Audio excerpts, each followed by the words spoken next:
Alors que la nouvelle édition de la Star Academy s'est achevée il y a quelques jours, George Alain Jones, candidat de la deuxième saison du télécrochet, s'est confié sur son nouveau projet d'album.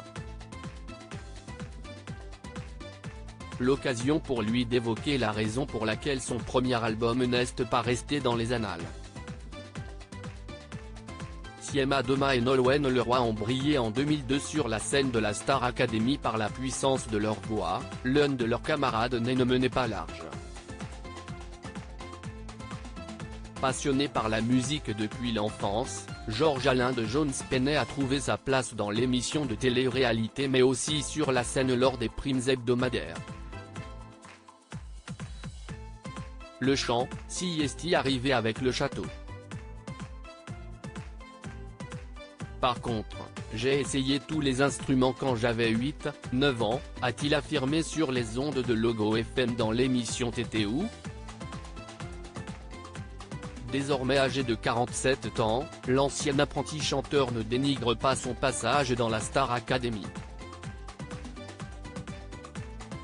Mais il assume, il ne s'accroche pas à ce souvenir avec autant de nostalgie que certains académiciens, je ne renie pas le fait d'y avoir participé, si est factuel mais j'ai tendance à plutôt regarder devant moi. Là, il s'est écoulé 20 ans, et si est vrai que revenir sur des choses d'il y a 20 ans, il y a un peu moins de piment. Ça m'intéresse un peu moins.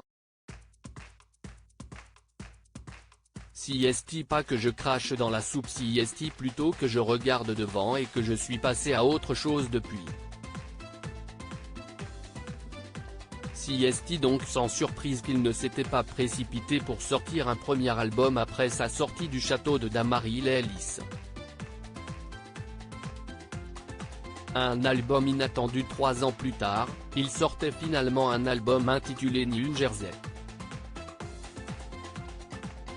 À l'époque, l'album connaît un succès timide.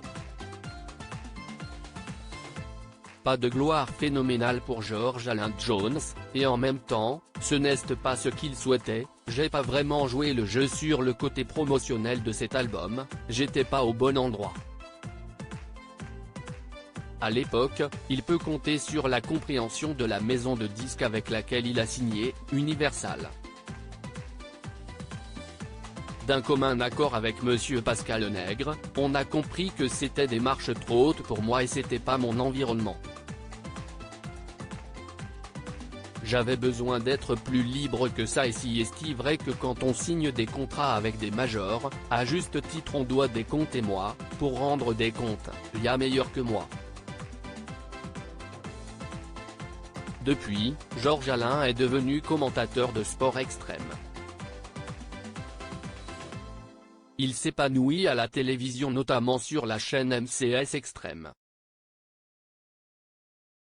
Mais l'outil de la deuxième saison de la Star Academy ne semble pas avoir chanté son dernier mot. Il devrait sortir un nouvel album prochainement, intitulé Monde Parallèle.